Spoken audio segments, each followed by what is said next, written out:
కేసీఆర్ ప్రతిరోజు సాయంత్రం లెక్క పెట్టుకోవాలని పిసిసి అధ్యక్షుడు ముఖ్యమంత్రి రేవంత్ రెడ్డి అన్నారు. రాష్ట్రంలో తమ పార్టీ అల్లాటప్పాగా అధికారంలోకి రాలేదని, మరో 10 ఏళ్ల పాటు కాంగ్రెసే అధికారంలో ఉంటుందని గుర్తుపెట్టుకోవాలని కేసీఆర్ ఉద్దేశించి అయితే మాట్లాడారు. ప్రతిరోజు సాయంత్రం మీ ఎమ్మెల్యేలను ఒక్కసారి లెక్క పెట్టుకోండి, ఎవరెవరు ఎంతమంది జంప్ అయ్యారు అన్నట్టుగా మాట్లాడుతున్నారు. ఇక అసెంబ్లీ ఎన్నికల్లో ఓటమి పాలైన మాజీ సీఎం తీరు మారలేదని, కాంగ్రెస్ ఎమ్మెల్యేలంటే గతంలో మాదిరి గొర్రెల మందలోకి వచ్చి ఒక్కో గొర్రెను తీసుకుపోయినట్లు అనుకుంటున్నారేమో, కాంగ్రెస్ ఎమ్మెల్యే చుట్టూ హై టెన్షన్ వైర్ లాంటి రేవంత్ రెడ్డి కాపలా ఉన్నాడు అన్నారు. అంటే ఇంతకుముందు గొర్రెల మంద అని ఒప్పుకున్నాడా, లేకపోతే ఇప్పుడు గొర్రెల మంద కాదని చెప్తున్నాడా అనేది మనం చూడాలి. ఇక నెక్స్ట్ డీటెయిల్స్ చూస్తే, నా తెలంగాణ రైతు సోదరులకు భద్రాద్రి రాముడి సాక్షిగా, మంత్రి తుమ్మల సాక్షిగా మాట ఇస్తున్నా. 15 ఆగస్టు లోపు 2 లక్షల రైతుల రుణమాఫీ చేసి రుణం తీర్చుకుంటా. బరాబర్ 500 రూపాయల బోనస్ ఇచ్చి వడ్లు కొంటాం. మా 100 రోజుల పాలన చూడండి, అమలు చేసిన పథకాలు చూసి 14 స్థానాల్లో గెలిపించండి అంటూ నిన్న బహిరంగ సభలో అయితే సీఎం రేవంత్ రెడ్డి మాట్లాడారు. నా తెలంగాణ సోదరులకు నేను మాట ఇస్తున్నా, 500 రూపాయల బోనస్ ఇస్తా, 2 లక్షల రూపాయల రైతు రుణమాఫీ చేస్తాను అని చెప్పి రేవంత్ రెడ్డి అయితే చెప్పాడు. దీంట్లో మొదట గెలవగానే, కాంగ్రెస్ పార్టీ అధికారంలోకి రాగానే నేను 2 లక్షల రూపాయల రుణమాఫీపైనే మొదటి సంతకం చేస్తానన్న రేవంత్ రెడ్డి గడిచి 4 నెలలు అయింది ప్రభుత్వాన్ని చేపట్టి, కానీ ఇప్పటికీ 2 లక్షల రూపాయల రుణమాఫీ అయితే జరగలేదు. రీసెంట్గా ఎలక్షన్ కోడ్ అమల్లోకి వచ్చింది కాబట్టి ఇప్పుడు చేయలేము, పార్లమెంట్ ఎన్నికలు అయిన తర్వాత ఆ కోడ్ పోయిన తర్వాత మేము ఆ 2 లక్షల రూపాయల రుణమాఫీ చేస్తామని చెప్పి రేవంత్ రెడ్డి అయితే చెప్తున్నాడు. ఇక ప్రజలకు ఈ 120 రోజుల్లో అయితే కాంగ్రెస్ ప్రభుత్వం ప్రవేశపెట్టిన 6 గ్యారెంటీల్లో ఎన్ని పథకాలు ప్రజల్లోకి వెళ్ళాయనేది చర్చనీయాంశంగా మారింది. ఒక్కో గ్యారెంటీలో 3 నుంచి 4 పథకాలనైతే కాంగ్రెస్ పార్టీ చేర్చింది మేనిఫెస్టోలో. కానీ ఇప్పటికి ప్రజల్లోకి అమల్లోకి వచ్చినాయి మాత్రం కేవలం ఒక్క గ్యారెంటీలోని మహాలక్ష్మి పథకంలోని 500 రూపాయల సిలిండరు, ఉచిత బస్సు ప్రయాణం లాంటి 2 స్కీమ్లు మాత్రమే ప్రజల్లోకి వచ్చాయి. ఇక పూర్తిగా మహిళలకు 2500 రూపాయలు ఖాతాలో వేస్తామన్నారు.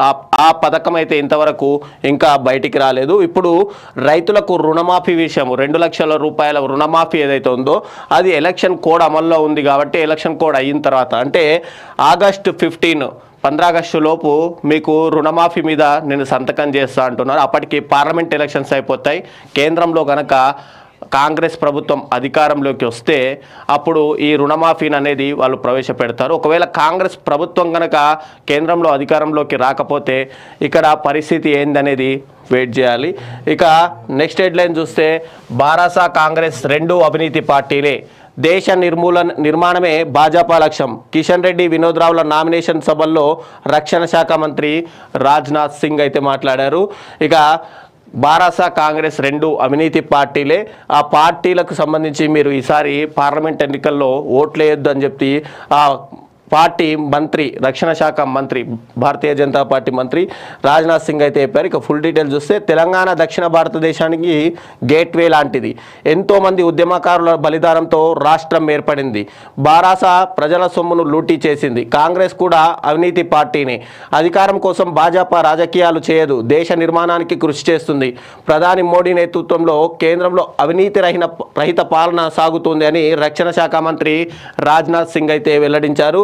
ఇక శుక్రవారం భాజపా రాష్ట్ర అధ్యక్షుడు కిషన్ రెడ్డి, ఖమ్మం అభ్యర్థి తాండ్ర వినోద్ రావుల నామినేషన్ల దాఖలు కార్యక్రమాలకు ఆయన హాజరయ్యారు. ఈ సందర్భంగా తొలుత సికింద్రాబాద్లోని మహబూబ్ కళాశాల నిర్వహించిన సభలో అయితే ఆయన మాట్లాడారు. నామినేషన్ల ప్రక్రియ కొనసాగుతుంది. మొన్నటి నుంచి ప్రారంభమైన నామినేషన్ల ప్రక్రియ ఇంకా 25 వరకు కొనసాగుతుంది. ఇప్పటికే భారతీయ జనతా పార్టీకి సంబంధించిన అగ్ర నాయకులు కూడా రాష్ట్రానికి వస్తున్నారు. రాజ్నాథ్ సింగ్ కూడా రాష్ట్రంలో పర్యటించారు. ఇక నెక్స్ట్ అమిత్ షా, మోడీ లాంటి నాయకులు, నడ్డా లాంటి నాయకుల టూర్ కూడా ఉండబోతుంది. ఇక కాంగ్రెస్ పార్టీకి సంబంధించి కూడా ఖర్గే, ప్రియాంక గాంధీ, సోనియా గాంధీ, రాహుల్ గాంధీ టూర్లు కూడా త్వరలో వచ్చే అవకాశాలు ఉన్నాయి. ఇక నెక్స్ట్ హెడ్లైన్ చూస్తే, ఇరాన్పై ఇజ్రాయెల్ ప్రతీకార దాడి, పరిమిత స్థాయిలో డ్రోన్లు, క్వాడ్ కాప్టర్లు, క్షిపణుల ప్రయోగం, అణుకేంద్రాలు, వైమానిక స్థావరాలే లక్ష్యం. ఇస్ఫహాన్ నగరంలో భారీ పేలులు, గగనతలాన్ని మూసేసిన టెహ్రాన్, దాడిని అధికారికంగా ధృవీకరించని టెల్ అవీవ్. ఇరాన్ ఇజ్రాయిల్ ఇంతకుముందు రష్యా ఉక్రెయిన్ యుద్ధాన్ని చూసాము, అది ఇంకా కొనసాగుతుంది. దాంట్లో భాగంగా ఇప్పుడు ఇరాన్ యుద్ధాన్ని కూడా, ఇది అత్యంతంగా ఎక్కడ యుద్ధం జరిగినా అమెరికా పాత్ర ఉంటుంది. అమెరికా పాత్ర లేనిది యుద్ధాలు అయితే జరగవు. వాళ్ళకు సంబంధించిన ఆయుధ సంపత్తిని, క్షిపణులను ఇతర దేశాలకు అమ్ముకోవడానికి ఏదో ఒక దేశం తరపున అమెరికా అయితే ఖచ్చితంగా వాళ్ళ మద్దతు ఇస్తూ వాళ్ళ ఆయుధ సంపత్తిని ఇతర దేశాలకు అమ్ముకుంటారు. ఇప్పుడు ఇరాన్ ఇజ్రాయెల్ యుద్ధం ప్రతీకార దాడిగా ఒకరిపై ఒకరు చేసుకున్న ప్రతీకార దాడిలో నష్టపోయేది మాత్రం కేవలం ప్రజలు, ఆ దేశ ప్రజలే, రెండు దేశాల ప్రజలు నష్టపోతారు. కాబట్టి కూర్చొని శాంతియుతంగా చేసుకోవాల్సిన రెండు దేశాలు కూడా యుద్ధ వాతావరణాలను క్రియేట్ చేసుకుంటాయి. ఇక ఫోన్ ట్యాపింగ్ అత్యంత ప్రమాదకరం, నాడు వ్యక్తిగత జీవితాల్లోకి చొరబడి కంట్రోల్ చేయడానికి యత్నించారు. సీఎం రేవంత్ చాలా మంచి పనులు చేస్తున్నారు, మీడియా ముఖాముఖిలో ఉప ముఖ్యమంత్రి బట్టి విక్రమార్క అయితే చెప్పారు. ఇక ఫోన్ ట్యాపింగ్ రాష్ట్రంలో అత్యంత కీలకంగా మారిన ఫోన్ ట్యాపింగ్, బీఆర్ఎస్ ఉచ్చుల్లో చిక్కుకోవడానికి కూడా ఈ ఫోన్ ట్యాపింగ్ వ్యవహారమే అత్యంత ముఖ్యమైన వ్యవహారము. ఆ వ్యవహారంలో భాగంగా phone tapping CM Revanth Reddy కాదు, కాంగ్రెస్ పార్టీ నాయకులకు, భారతీయ జనతా పార్టీ నాయకులకు సంబంధించిన ఫోన్ ట్యాపింగ్ సామాన్య ప్రజల నుంచి, సెలబ్రిటీల నుంచి, నాయకులకు ప్రతి ఒక్కరి ఫోన్ ట్యాపింగ్ కూడా అప్పట్లో చర్చనీయాంశంగా మారింది.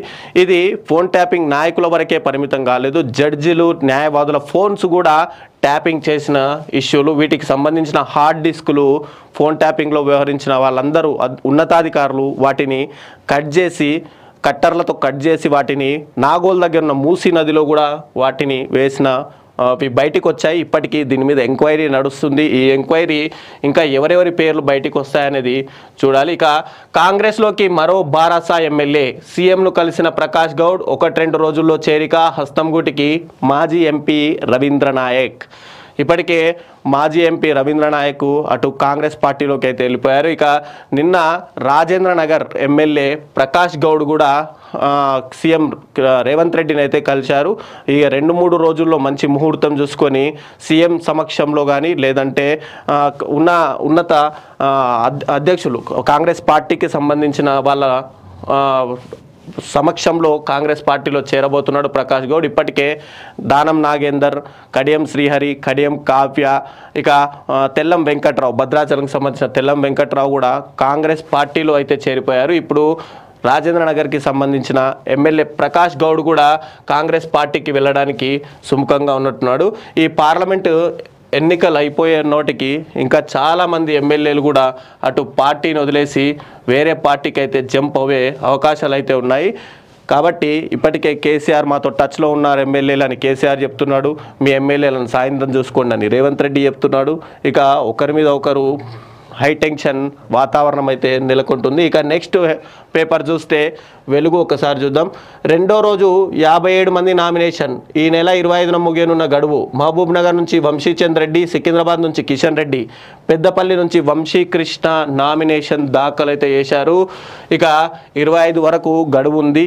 ఇప్పటికే చాలామంది ఎంపీ క్యాండిడేట్లు, తెలంగాణ విషయానికి వస్తే ఎంపీ క్యాండిడేట్లు చాలామంది ఇప్పటికే నామినేషన్ దాఖలు చేశారు. ఇక అసంతృప్త నేతలు కూడా నామినేషన్ దాఖలు చేసే అవకాశం ఉంది. 25 తారీఖు వరకు నామినేషన్లు స్వీకరిస్తారు. ఆ తర్వాత 26న వీటిని స్నూట్నీ చేసిన తర్వాత వీటికి ఇంకా గడువు అయితే ఉంటుంది విత్డ్రా చేసుకోవడానికి. ఒకవేళ విత్డ్రా చేసుకోకపోతే వాళ్ళు ఎలక్షన్స్కి వెళ్ళొచ్చు. ఇప్పటికే 57 మంది నామినేషన్లు అయితే దాఖలు చేసుకున్నారు. ఇక ఫుల్ డీటెయిల్స్ చూస్తే రాష్ట్రంలో రెండో రోజు పెద్ద సంఖ్యలో అభ్యర్థులు నామినేషన్లు వేశారు. 17 లోక్సభ స్థానాలకు శుక్రవారం 57 మంది అభ్యర్థులు 69 సెట్ల నామినేషన్లు దాఖలు చేశారు. కాంగ్రెస్ అభ్యర్థులు చెల్లా వంశీరెడ్డి మహబూబ్నగర్ నుంచి, గడ్డం వంశీకృష్ణ పెద్దపల్లి నుంచి, ఆత్రం సుగుణ ఆదిలాబాద్ స్థానానికి, పొరిక బలరాం నాయక్ మహబూబాబాద్లో నామినేషన్లు వేశారు. సికింద్రాబాద్ లోక్సభ స్థానానికి బీజేపీ నుంచి కేంద్ర మంత్రి కిషన్ రెడ్డి, బీఆర్ఎస్ నుంచి పద్మారావు గౌడ్ నామినేషన్లను సమర్పించారు. ఇక బీజేపీ నుంచి నిజామాబాద్ సీటుకు ధర్మపురి అరవింద్, ఖమ్మం స్థానానికి తాండ్ర వినోద్రావు నామినేషన్లు దాఖలు చేశారు. అరవింద్ మెడలో పసుపు కొమ్ము దండ వేసుకొని పసుపు రైతులతో కలిసి వచ్చి నామినేషన్ వేశారు. ఈ నామినేషన్ పసుపు రైతుల అజెండాతోటే ధర్మపురి అరవింద్ అయితే అప్పుడు గెలిచారు.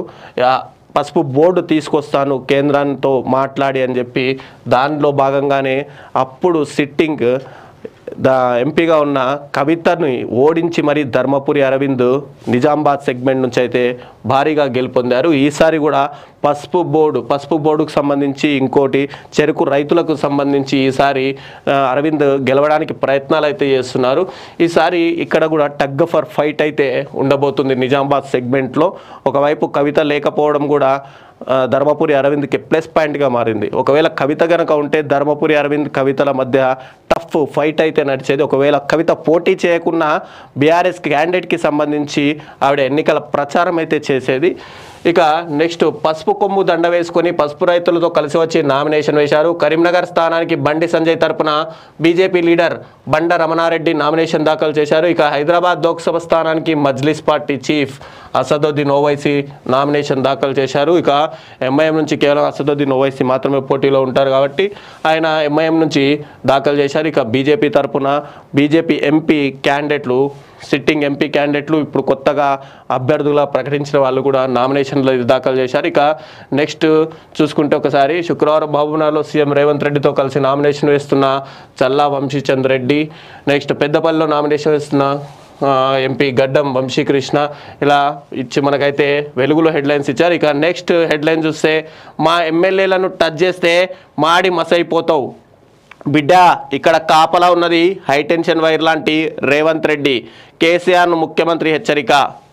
నీ పార్టీ ఎమ్మెల్యేలు నీతో ఉంటలేరు, నీ కారును ఇక ఇనుప సామాన్ లోడికి అమ్ముడే, నువ్వు మా దిక్కు సూడుడు కాదు, నీ దొడ్లో ఎంతమంది ఉంటారో చూసుకో. బీజేపీ బీఆర్ఎస్ లోపాయికారి ఒప్పందం, కేసీఆర్ను ఇంటికి పంపినట్టే మోడీని జనం గద్దె దించుతారు. మహబూబ్ నగర్ కార్నర్ మీటింగ్, మహబూబాబాద్ సభలో సీఎం వ్యాఖ్యలు. ఇక కార్ని షెడ్డుకు పంపించాలని చెప్పి రేవంత్ రెడ్డి అన్నట్టుగా అయితే వెలుగులో ఇచ్చారు. ఇక నీ దొడ్లో బీఆర్ఎస్ దొడ్లో ఎంతమంది ఉంటారో చూసుకోవాలని, దొడ్లో ఉండడానికి వాళ్ళు గొర్రెలు బర్రెలు కాదు కాబట్టి ఎంతమంది ఉంటారో సాయంత్రానికి లెక్క పెట్టుకోమని రేవంత్ రెడ్డి అయితే చెప్పారు. ఇక ఫుల్ డీటెయిల్స్ చూస్తే కాంగ్రెస్ ఎమ్మెల్యేలను టచ్ చేస్తే మాడి మసైపోతామని సీఎం రేవంత్ రెడ్డి కేసీఆర్ను హెచ్చరించాడు. నిన్న పిట్టల ద్వారా మాట్లాడుతున్నాడు, నాతో 20 మంది ఎమ్మెల్యేలు టచ్లో ఉన్నారు, చిటికే వేస్తే వస్తారు అంటున్నాడు.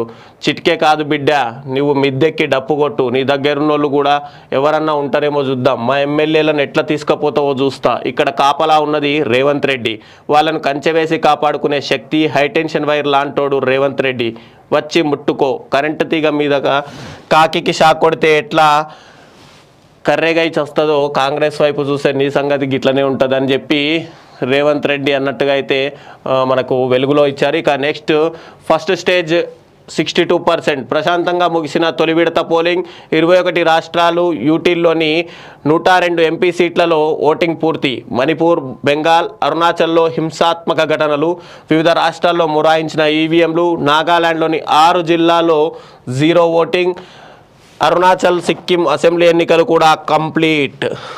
ఇది చూస్తే నిన్న ఫస్ట్ ఫేజ్ పార్లమెంట్ ఎలక్షన్లకు సంబంధించి చూస్తే మనకు 62% ఓటింగ్ మాత్రమే నమోదయ్యింది.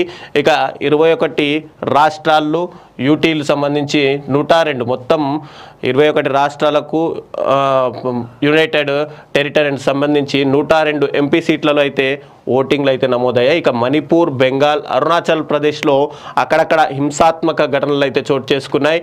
వివిధ రాష్ట్రాల్లో ఈవీఎంలు మొరాయించాయని మనకు పేపర్లో ఇచ్చారు. ఈవీఎంలు ఇప్పుడు కాదు, ఫస్ట్ నుంచి కూడా ఈవీఎంలు వచ్చినప్పటి నుంచి బ్యాలెట్ ఓటింగ్ నుంచి ఈవీఎంలోకి వచ్చిన తర్వాత చాలా వరకు పబ్లిక్ ఈ ఈవీఎంలు మొరాయించడంతో క్యూల లైన్లలో నిలబడాల్సిన పరిస్థితి కూడా వచ్చింది. ఇక నాగాలాండ్లోని 6 జిల్లాల్లో 0 ఓటింగ్, 6 జిల్లాల్లో అయితే ప్రజలు ఓట్లు వేయడానికి పూర్తిగా తిరస్కరించినట్లయితే తెలుస్తుంది. 6 జిల్లాల్లో అసలు ఒక్క ఓటింగ్ కూడా నమోదు కాలేదు. ఇక అరుణాచల్, సిక్కింలో అసెంబ్లీ ఎన్నికలు కూడా కంప్లీట్ అని మనకు వెలుగు పేపర్లో ఇచ్చారు. ఇక నెక్స్ట్ చూస్తే ఖజానా ఖాళీ చేసి మాపై నిందల, బీఆర్ఎస్పై డిప్యూటీ సీఎం బట్టి విక్రమార్క ఫైర్. గత ప్రభుత్వం చేసిన అప్పులకు 26,374 కోట్ల కిస్తీలు కట్టినం, రైతు బంధుకు 7,000 కోట్లు జమ చేసినట్టు అబద్ధం చెప్పారు, 4 నెలల్లోనే అన్ని పనులు జరిగిపోవాలన్నట్టు మాట్లాడుతున్నారు, అత్యంత ప్రమాదకరంగా ఫోన్ ట్యాపింగ్ చేశారు, రాష్ట్రానికి కేంద్రం 10 లక్షల కోట్లు ఎక్కడ ఇచ్చింది, తమ్మిడిహెట్టి దగ్గర ప్రాణహిత ప్రాజెక్టు కడతాం, వాడకం పెరిగినా కోతలు లేకుండా కరెంట్ ఇస్తామని వెల్లడి, మీట్ ది ప్రెస్లో డిప్యూటీ సీఎం బట్టి విక్రమార్క. ఇక గత ప్రభుత్వము తెలంగాణ ఆంధ్రప్రదేశ్ 2 రాష్ట్రాలు విడిపోయినప్పుడు అత్యంత ధనిక రాష్ట్రంగా ఉన్న తెలంగాణని అప్పుల రాష్ట్రంగా మార్చారు బీఆర్ఎస్ పార్టీ ఎప్పుడైతే అధికారంలోకి వచ్చిందో.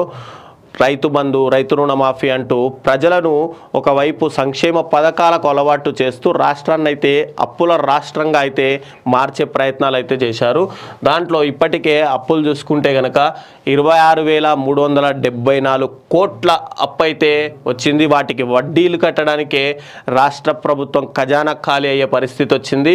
ఇక రైతు బంధుకు 7,000 కోట్లు జమ చేసినట్టు అప్పటి ప్రభుత్వం అబద్ధం చెప్పింది అని చెప్పి మనకు ఇచ్చారు. ఇక నెక్స్ట్ చూసుకుంటే 4 నెలల్లోనే అన్ని పనులు జరిగిపోవాలన్నట్టు మాట్లాడుతున్నారు. అత్యంత ప్రమాదకరంగా ఫోన్ ట్యాపింగ్ చేశారు. రాష్ట్రంలో సంచలనం సృష్టించిన ఫోన్ ట్యాపింగ్ వ్యవహారం మనం చూసుకోవచ్చు. చాలామంది సెలబ్రిటీలను కూడా ఫోన్ ట్యాపింగ్ చేశారని మనం ఇందాకే మాట్లాడుకున్నాం. ఇక రాష్ట్రానికి కేంద్రం 10 లక్షల కోట్లు ఎక్కడ ఇచ్చింది అని చెప్పి బట్టి విక్రమార్క అయితే క్వశ్చన్ చేస్తున్నారు. నిన్న కిషన్ రెడ్డి మాట్లాడుతూ కేంద్రంతో మాట్లాడి నేను 10 లక్షల కోట్ల రూపాయలని రాష్ట్ర ప్రభుత్వానికి కేటాయించాము అని చెప్పి నిన్న కిషన్ రెడ్డి మాట్లాడారు. దానికి కౌంటర్గా రాష్ట్రానికి 10 లక్షల కోట్లు ఎక్కడ ఇచ్చింది కేంద్రం అని చెప్పి బట్టి విక్రమార్క అయితే ప్రశ్నిస్తున్నారు. ఇక వాడకం పెరిగినా కోతలు లేకుండా కరెంట్ ఇస్తున్నామని వెల్లడి. కానీ దీని మీద మనం మాట్లాడుకోవాలి.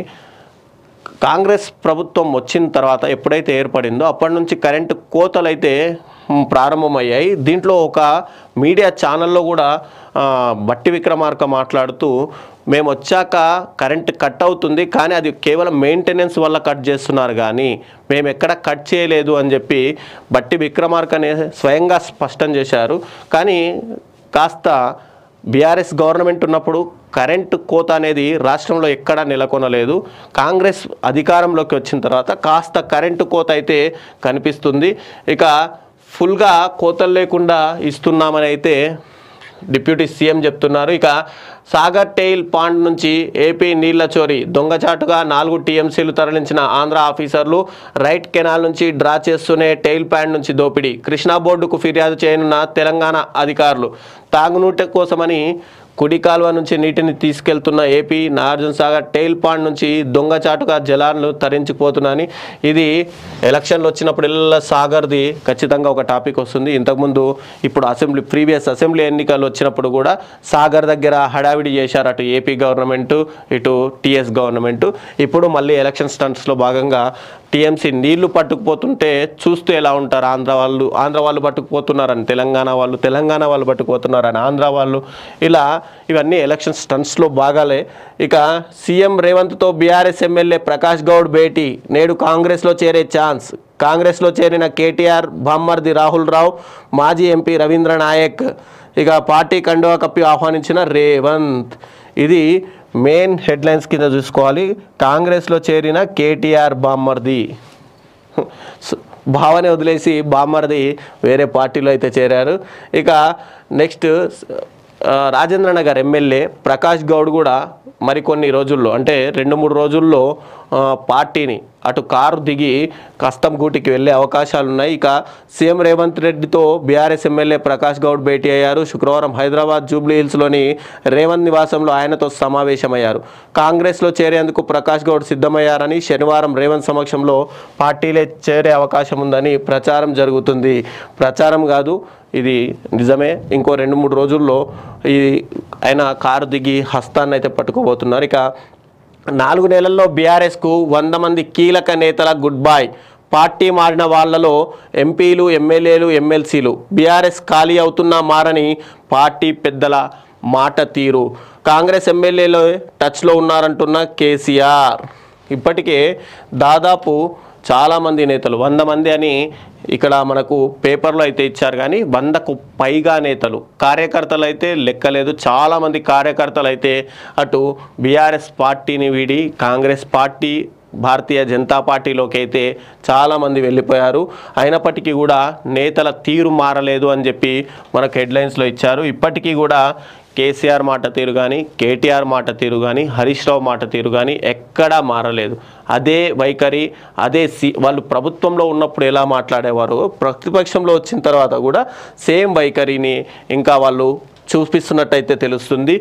కేసీఆర్ కూడా రీసెంట్గా చాలాసార్లు మాట్లాడుతూ కుక్క కొడుకుల్లారా అలాంటి కొన్ని అన్పార్లమెంటరీ లాంగ్వేజ్లు కూడా మనం చూసాము.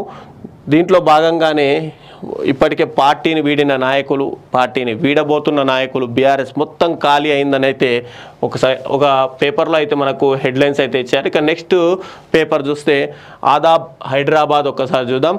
ఇక ఆదాబ్ హైదరాబాద్లో తొలి దశ ప్రశాంతం, 21 రాష్ట్రాలకు గాను 102 స్థానాల్లో పోలింగ్, చెదురుముదురు ఘటనలు మినహా అంతా ప్రశాంతం. లోక్సభతో పాటు అరుణాచల్, సిక్కిం అసెంబ్లీ ఎన్నికలు. త్రిపురలో 79.83%, బెంగాల్లో 77.57% నమోదు. ఇక ఫుల్ డీటెయిల్స్ చూద్దాం ఒకసారి. దేశవ్యాప్తంగా లోక్సభ ఎన్నికల మొదటి దశ పోలింగ్ పూర్తి అయింది. తొలి దశలో 21 రాష్ట్రాలు, కేంద్రపాలిత ప్రాంతాల్లోని 102 లోక్సభ సహా అరుణాచల్ ప్రదేశ్, సిక్కిం రాష్ట్రాల్లో, ఈ 2 రాష్ట్రాల్లో అయితే పార్లమెంటు ఎన్నికలతో పాటు అటు అసెంబ్లీ ఎన్నికలు కూడా జరుగుతున్నాయి. ఇక 4వ విడతలో అటు ఆంధ్రప్రదేశ్లో కూడా అసెంబ్లీ ఎన్నికలు, పార్లమెంట్ ఎన్నికలు ఒకేసారి జరగబోతున్నాయి. ఇక వీటికి సంబంధించిన పోలింగ్ ఉదయం మార్నింగ్ 7 o'clock స్టార్ట్ అయిన పోలింగ్ సాయంత్రం 6 గంటలకు ముగిసింది. మొత్తంగా 60% పైగా ఓటింగ్ నమోదైందని చెప్పి మనకు తెలుస్తుంది. ఇక నెక్స్ట్ చూస్తే కాంగ్రెస్ చేసింది శూన్యం, బీఆర్ఎస్ కాంగ్రెస్ 2 అవినీతి పార్టీలే, అందుకే బీఆర్ఎస్ను ప్రజలు ఓడించారు. కేంద్రంలో వచ్చేది మళ్ళీ మోడీ ప్రభుత్వమే. ఖమ్మం ఎన్నికల ర్యాలీలో కేంద్ర మంత్రి రాజ్నాథ్ సింగ్ అయితే వెల్లడించారు. ఈసారి మళ్ళీ మోడీ అధికారంలోకి వస్తారు 3వసారి అని చెప్పి కూడా రాజ్నాథ్ సింగ్ అయితే చెప్పారు. ఒకే అజెండా ఇప్పుడు భారతీయ జనతా పార్టీ ముందుకెళ్తుంది. మోడీ చరిష్మాతో 400 సీట్లు ఖచ్చితంగా గెలవాలని చెప్పి అటు భారతీయ జనతా పార్టీ ప్రయత్నిస్తుంది. ఈసారి అయినా గెలిచి రాహుల్ని ప్రధానిని చేయాలని చెప్పి కాంగ్రెస్ పార్టీ కూడా ప్రయత్నాలు అయితే ముమ్మరం చేస్తుంది. ఇక ఇంకొక 2 నెలల్లో ఏ పార్టీ అధికారం చేపడుతుంది కేంద్రంలో అనేది అయితే ఫుల్ ఫ్లెడ్జ్గా తెలిసే అవకాశాలు ఉన్నాయి. ఓటర్ తీర్పు ఎటువైపు ఉండబోతుంది అనేది కూడా తెలుస్తుంది. ఇక నెక్స్ట్ హెడ్లైన్ చూస్తే బిడ్డ టచ్ చేయి, నేను హైటెన్షన్ వైర్ లాంటోడిని, మా ఎమ్మెల్యేలను ముట్టుకుంటే మాడి మసైపోతావు, కారు షెడ్డుకు పోయింది, అది ఇక బయటికి రాదు, 10 ఏళ్లలో పారములుకు చేసింది లేదని విమర్శ, ప్రాజెక్టులు కట్టకుండా ఎండబెట్టిన గనుడు కేసీఆర్, ఓడించేందుకు బీఆర్ఎస్తో కలిసి బీజేపీ కుట్రలు, వంశీచంద్ నామినేషన్ ర్యాలీలో సీఎం రేవంత్, కవిత కోసం కేసీఆర్ మోడీతో రహస్య ఒప్పందం, బీజేపీని బొంద పెట్టాలని పాలమూరు సభలో పిలుపు అని చెప్పి మనకిచ్చారు. మా ఎమ్మెల్యేలను ముట్టుకుంటే మాడి మసైపోతావు, కారు షెడ్డుకు పోయింది, కారు షెడ్డు నుంచి బయటికి రాదు, ఇక ప్రాజెక్టులు కట్టకుండా ఎండబెట్టిన గనుడు కేసీఆర్, కట్టిన ఒకే ఒక ప్రాజెక్టు కాళేశ్వరం, అత్యంత ప్రతిష్టాత్మకంగా కట్టిన ప్రాజెక్టు, 1000 కోట్ల అవినీతితో జరిగిన ప్రాజెక్టు కేవలం కాళేశ్వరం ప్రాజెక్టు మాత్రమే. ఆ ప్రాజెక్టు కూడా ఇప్పటికే పిల్లర్లు కుంగిపోయి పనికి రాకుండా పోయి ప్రజల 1000 కోట్ల సొమ్మును అటు ప్రాజెక్టుల కోసం పెట్టి దారాదత్తం చేసి పనికి రాకుండా చేసిన ఘనుడు కేసీఆర్. ఇక ఓడించేందుకు బీఆర్ఎస్తో కలిసి బీజేపీ కుట్రలు, వంశీచంద్ నామినేషన్ ర్యాలీలో సీఎం రేవంత్, కవిత కోసం కేసీఆర్ మోడీతో రహస్య ఒప్పందం, కవిత బయటికి రావాలని చెప్పి కేసీఆర్ అయితే మోడీతో రహస్య ఒప్పందం చేసుకున్నట్టుగా 5 సీట్లలో టగ్ ఫర్ ఫైట్ కాంగ్రెస్ బీజేపీకి ఉండేటట్లుగా అయితే సీఎం రేవంత్ చెప్పారు. ఆ 5 సీట్లలో కూడా బీఆర్ఎస్కి సంబంధించిన ఓట్ బ్యాంక్ని బీజేపీకి డైవర్ట్ చేయాలని ప్రయత్నాలు జరుగుతున్నాయని రేవంత్ రెడ్డి అయితే మాట్లాడి, ఇక బీజేపీని బొంద పెట్టాలని పాలమూరు సభలో పిలుపు. పాలమూరులో ఈసారి చాలా టగ్ ఫర్ ఫైట్ అయితే నడవబోతుంది. ఒకవైపు వంశీచంద్ రెడ్డి ఎప్పటి నుంచో సీనియర్ నేతగా ఎన్ఎస్యుఐ అధ్యక్షుడిగా చేసిన వంశీచంద్ రెడ్డి ఈసారి అదే పార్టీ నుంచి వచ్చిన డీకే అరుణ మీద అయితే పోటీ చేయబోతున్నారు.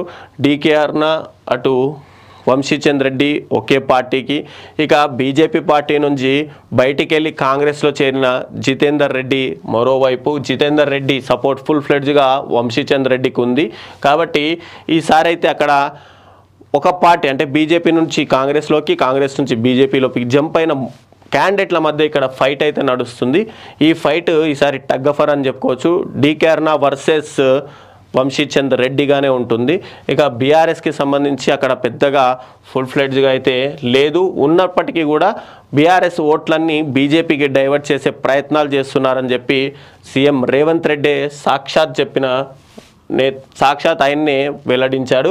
ఇక ఈసారి ఇద్దరి మధ్య టగ్ ఆఫ్ ఫైట్లో ఎవరిది పై చేయి అనేది అయితే 2 monthsలో తెలియబోతుంది. ఇక కేసీఆర్ ఇంకా పొంకనాలు పొంకుతున్నాడు, కొడుతున్నాడు. పిట్టల ద్వారా 20 మంది ఎమ్మెల్యేల టచ్ ఉన్నారని చెబుతున్నారు. కాంగ్రెస్ ఎమ్మెల్యేలు గొర్రెల మంద తోడేళ్లలా కొట్టుకుపోతారని అనుకుంటున్నావా? చిటికే కాదు, మిద్దెక్కి డప్పు కొట్టు. నీ దగ్గర ఎవరు ఉంటారో చూడు. కాపలా ఉంది ఇక్కడ రేవంత్ రెడ్డి. ప్రయత్నం చేసి చూడు. మా ఎమ్మెల్యేలను కంచెవేసి కాపాడుకుంటాం. ఇక్కడ ఉన్నది రేవంత్ రెడ్డి. హైటెన్షన్ వైర్ రేవంత్ రెడ్డి ఉన్నాడు ఇక్కడ. వచ్చి ముట్టుకో, కాకిలా మాడి మొసైపోతామని చెప్పి ఆజ్కి బాత్లో అయితే ఇచ్చారు. ఇక 20 మంది ఎమ్మెల్యేలు టచ్లో ఉన్నారా, అక్కడి నుంచి 20 మంది ఎమ్మెల్యేలు ఇటు రాబోతున్నారా అనేది అయితే పార్లమెంట్ ఎన్నికల లోపు కొంత అవగాహన వచ్చే ఉంది. పార్లమెంట్ ఎన్నికలు అయిన తర్వాత కాంగ్రెస్ పార్టీ కనుక కేంద్రంలో అధికారంలోకి వస్తే ఖచ్చితంగా ఇక్కడున్న ఎమ్మెల్యేలు మొత్తం కాంగ్రెస్లోకి డైవర్ట్ అవుతారు. ఇక బలమైన ప్రభుత్వం కావాలి, భవిష్యత్ కోసం దేశానికి అది ఎంతో అవసరం. మధ్యప్రదేశ్ ఎన్నికల ప్రచారంలో పాల్గొన్న మోదీ ఉగ్రవాదులను సరఫరా చేసేవారు నేడు పిండి కోసం పాట్లు పడుతున్నారు. ఇక్బాల్ అన్సారీపై ప్రధాని నరేంద్ర మోడీ ప్రశంసలు. ఉగ్రవాదులను సరఫరా చేసే, పాకిస్తాన్కి సంబంధించి మాట్లాడిన విషయం. ఉగ్రవాదులను సరఫరా చేసే దేశం ఇప్పుడు అక్కడ గోధుమ పిండి లేక తంటాలు పడుతున్న పరిస్థితి అయితే నెలకొంది అని చెప్పి ప్రధాని మోడీ అటు మధ్యప్రదేశ్ ఎన్నికల ప్రచారంలో అయితే చెప్పారు. ఇక నెక్స్ట్ చూస్తే కట్టుబడి ఉన్నాం, రుణమాఫీ చేస్తాం, 100 రోజుల్లో అనలేదు. సోషల్ మీడియాలో తప్పుడు ప్రచారం చేస్తే కేసులే. Deputy CM Mallu Bhatti Vikramarka. రుణమాఫీ 100 రోజుల్లో చేస్తాము అని మేము ఎక్కడ అనలేదని సాక్షాత్ డిప్యూటీ సీఎం చెప్తున్నారు. సీఎం ఏమో ఫస్ట్ సంతకం దాని మీదే చేస్తానని చెప్పారు. ఇక సోషల్ మీడియాలో తప్పుడు ప్రచారాలు చేస్తే వాటిపై క్రిమినల్ కేసులు పెడతామని చెప్పి డిప్యూటీ సీఎమే చెప్పినారు. ఇక నెక్స్ట్ చూస్తే కూటమిని ఏర్పాటు చేసింది నేనే. కూటమికి ఇండియా అనే పేరు కూడా తానే. తృణమూల్ కాంగ్రెస్పై కుట్ర పన్నుతున్నారు. ఇక్కడ కాంగ్రెస్ బీజేపీ కోసం పనిచేస్తోంది. కాంగ్రెస్పై మమతా దీదీ సంచలన వ్యాఖ్యలు. ఎన్డీఏ కూటమి ఆల్రెడీ ఫామ్ అయ్యింది. ఇండియా కూటమి ఫామ్ చేసుకున్నారు. ఎన్డీఏ కూటమిని ఓడగొట్టాలని చెప్పి దాంట్లో భాగంగానే వాటికి ఇండియా అనే ఒక పేరు పెట్టుకొని అన్ని పార్టీలు ఏకతాటిపైకి వచ్చి ఎన్డీఏని గవర్నమెంట్ ఫామ్ చేయకుండా చేయాలని ప్రయత్నాలు అయితే చేశారు. దానికి మొదట పేరు పెట్టింది, దాని ప్రపోజల్ తీసుకొచ్చింది నేనే అని చెప్పి అటు బెంగాల్ సీఎం మమతా బెనర్జీ అయితే చెప్పారు. ఇప్పుడు అక్కడ మాత్రం కాంగ్రెస్ భారతీయ జనతా పార్టీ కోసం పనిచేస్తుందని ఆవిడే ఇండైరెక్ట్ సంచలన వ్యాఖ్యలు అయితే తీసుకొచ్చారు దీది. ఇక నెక్స్ట్ హెడ్లైన్స్ కనుక చూస్తే నిప్పుల కొలిమిల రాష్ట్రం, మండుటెండలో జనం బెంబేలు, 3 నుంచి 6 డిగ్రీలు అధికంగా ఉష్ణోగ్రతలు, జల్లులు కురిసినా తగ్గని వేడి, అవసరమైతేనే బయటికి రావాలి, వడదెబ్బకు గురి కాకుండా చర్యలు. రాష్ట్రంలో రాజకీయ నాయకుల వేడితో పాటు భానుడి వేడి కూడా చాలా ఎక్కువగా ఉంది. అక్కడక్కడ చిరుజల్లులు కురుస్తున్నప్పటికీ కూడా రోడ్డు మీద నుంచి బయట నుంచి సెగ ఇంకా కొడుతూనే ఉంది. సాయంత్రం 6-7 గంటల వరకు కూడా ఈ వేడి అయితే కొనసాగుతుంది. కాబట్టి ప్రజలు అటు రాజకీయ నాయకులతో పాటు ఇటు భానుడి నుంచి కూడా కాపాడుకోండి.